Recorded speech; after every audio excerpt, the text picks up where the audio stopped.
Hello friends, welcome to my YouTube channel. दोस्तों, आज मैं फिर लेकर आया हूँ आज के टॉप 20 करंट अफेयर के क्वेश्चन। आप किसी भी एग्जाम की तैयारी करें, चाहे कि यूपीएससी हो, एसएससी हो या फिर स्टेट पीएससी एग्जाम है, तो ये करंट अफेयर आपके लिए बहुत ही इंपॉर्टेंट है। आप इसको लास्ट तक जरूर देखें और इसका जो पीडीएफ है, एक्सप्लेन पीडीएफ, आप वीडियो के डिस्क्रिप्शन में दिए गए लिंक पे क्लिक करके डाउनलोड कर लें। लिंक वीडियो के डिस्क्रिप्शन में दिया गया है और कमेंट में पिन किया गया है। तो चलिए स्टार्ट करते हैं बिना किसी टाइम गंवाए। सबसे पहले बात करेंगे आज का हमारा पहला क्वेश्चन है, स्वीडन के दूतावास ने अटल इनोवेशन मिशन के साथ साझेदारी में किस इवेंट का आयोजन किया है? तो सी स्टेम इवेंट का आयोजन किया गया है। स्वीडन के दूतावास ने इसका जो है अटल इनोवेशन मिशन के साथ साझेदारी में आयोजन किया है। और क्यों किया है, इसका उद्देश्य क्या है? महिलाओं के लिए जश्न है, क्योंकि इंजीनियरिंग और गणित क्षेत्र या फिर और भी कई क्षेत्रों में महिलाओं ने एक अच्छा प्रदर्शन किया है उसके लिए। और ये कहाँ पर? तो ये भारत में किया गया है। भारत में स्वीडन के दूतावास में यह आयोजित किया गया है। और अगर आपसे पूछा जाए किन किन की साझेदारी से किया गया है, तो अटल इनोवेशन मिशन, नीति आयोग और German centre of innovation and research की साझेदारी से ये वार्षिक कार्यक्रम आयोजित किया गया है। ये वार्षिक कार्यक्रम है। अगला क्वेश्चन बात करते हैं, संयुक्त राष्ट्र की एक इकाई स्टॉप टीबी पार्टनरशिप कहाँ पर स्थित है?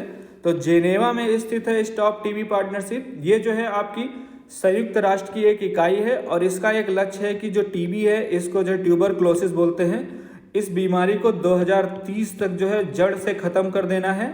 अगला क्वेश्चन नंबर 3, हाल ही में फोर्ब्स की रियल टाइम अरबपति की सूची में संक्षिप्त रूप से शीर्ष स्थान पर किसको रखा गया है?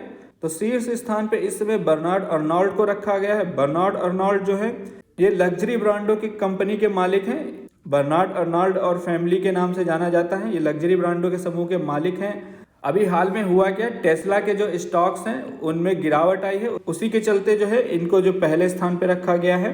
क्वेश्चन नंबर 4 देखते हैं, मीराबाई चानू ने भारोत्तोलन विश्व चैंपियनशिप में कौन सा पदक जीता है? तो मीराबाई चानू ने रजत पदक जीता है। सबसे बड़ी बात क्या है, इनकी कलाई में चोट लगी हुई थी, इसके बावजूद जो है इन्होंने रजत पदक जीता है। कौन सा भारोत्तोलन विश्व चैंपियनशिप में इन्होंने रजत पदक जीता है और कहां पर जीता है? तो कोलंबिया के बोगोटा में इन्होंने ये जो है पदक जीता है। क्वेश्चन नंबर 5 देखते हैं, फोर्ब्स विश्व की 100 सबसे शक्तिशाली महिलाओं की सूची में पहले स्थान पर कौन सी महिला है? तो आपका ऑप्शन डी सही है, उर्सुला ग्रॉटेट वॉन डेर लेयन, ये जो है पहले स्थान पे है। फोर्ब्स द्वारा इस समय 19वीं लिस्ट जारी की गई है सबसे शक्तिशाली महिलाओं की। इसमें जो है इनको पहले स्थान पे रखा गया है, क्योंकि यूक्रेन युद्ध के दौरान इनका नेतृत्व बहुत अच्छा था, इसलिए इनको शीर्ष पे रखा गया है। दूसरे स्थान पे जो है क्रिस्टीन लेगार्ड है। ये जो है यूरोपीय सेंट्रल बैंक की अध्यक्ष हैं। कमला हैरिस जो कि तीसरे स्थान पे है, ये जो है अमेरिका की उपराष्ट्रपति हैं। और अपनी केंद्रीय मंत्री निर्मला सीतारमण ये 36वें स्थान पर हैं। क्वेश्चन नंबर 6, टाइम पत्रिका द्वारा 2022 पर्सन ऑफ द ईयर के रूप में किसे नामित किया गया है? तो आपको बता दें, यूक्रेन के जो राष्ट्रपति हैं व्लादिमीर जेलेंस्की, इनको नामित किया गया है, क्योंकि ये जो है पिछले 1 साल से युद्ध में रसिया के खिलाफ जबरदस्त प्रतिशोध प्रकट करते आ रहे हैं, यानी कि डटे हुए हैं। अगला क्वेश्चन हमारा यह है कि हाल ही में किस मंत्रालय ने गूगल से ऑनलाइन सट्टेबाजी के विज्ञापनों का प्रकाशन बंद करने के लिए कहा है? तो हमारा जो सूचना और प्रसारण मंत्रालय है, इसने जो है गूगल से ऑनलाइन सट्टेबाजी के विज्ञापनों का प्रकाशन बंद करने के लिए कहा है। क्वेश्चन नंबर 9, ओएनजीसी का अध्यक्ष और प्रबंध निदेशक किसे नियुक्त किया गया है? तो अरुण कुमार सिंह जी को जो है ओएनजीसी का अध्यक्ष और प्रबंध निदेशक नियुक्त किया गया है। ये पहले आपके बीपीसीएल के अध्यक्ष थे, अब इस समय अगले 3 साल तक जो ये है ओएनजीसी का नेतृत्व करेंगे। क्वेश्चन नंबर 10, B20 इंडिया के अध्यक्ष के रूप में किसे नियुक्त किया गया है? तो एन चंद्रशेखरन को B20 इंडिया के अध्यक्ष के रूप में नियुक्त किया गया है। आप लोग कंफ्यूज मत होइएगा G20 से। हुआ ये कि G20 की अध्यक्षता के दौरान व्यापार एजेंडे का नेतृत्व करने के लिए जो है एन चंद्रशेखरन को B20 इंडिया का अध्यक्ष बनाया गया है और ये टाटा समूह के अध्यक्ष हैं। क्वेश्चन नंबर 11, हाल ही में किस संस्थान ने क्षेत्रीय भाषाओं में ग्रेजुएट और पोस्ट ग्रेजुएट सिलेबस शुरू करने के लिए एक रोड मैप तैयार करने के लिए एक समिति का गठन किया है? तो यूजीसी ने किया है। यूजीसी का पूरा नाम आप लोगों को पता ही है, यूनिवर्सिटी ग्रांट कमीशन, हिंदी में इसको बोलते हैं विश्वविद्यालय अनुदान आयोग। यूजीसी ने किया क्या है? यूजीसी तेलुगु, तमिल, कन्नड़, मलयालम, मराठी, गुजराती, उड़िया, बंगाली, असमिया, पंजाबी, हिंदी और उर्दू जैसी भाषाओं में जो है ग्रेजुएट या पोस्ट ग्रेजुएट के लिए सिलेबस के अनुवाद की मांग की है। उसके लिए क्या किया? इन्होंने एक समिति का गठन किया है। तो अब इन लैंग्वेज में आपको ग्रेजुएशन कराया जाएगा। क्वेश्चन नंबर 12, बिजली मंत्रालय ने वर्ष 2030 तक कितने गीगावाट हरित ऊर्जा के एकीकरण के लिए बिजली पारेषण प्रणाली विकसित करने की योजना लॉन्च की है?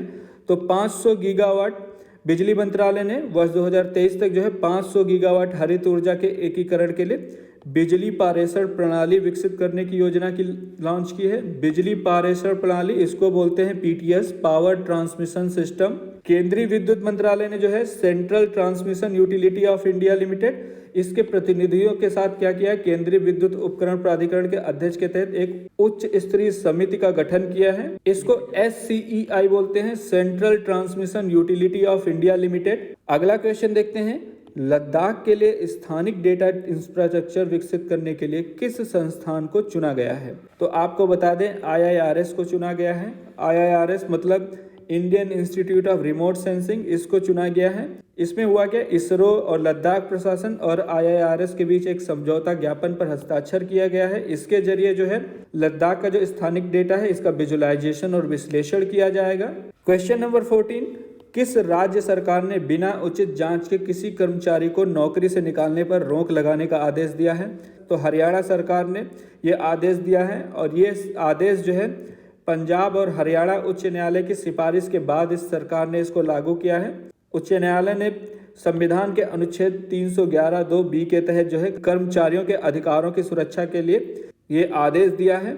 अगला क्वेश्चन, मेटा कंपनी द्वारा ग्लोबल कनेक्टिविटी इंफ्रास्ट्रक्चर में संयुक्त रूप से निवेश करने के लिए किस कंपनी के साथ अपनी साझेदारी की घोषणा की है? तो अभी मेटा ने एयरटेल के साथ इसकी अनाउंसमेंट किया है।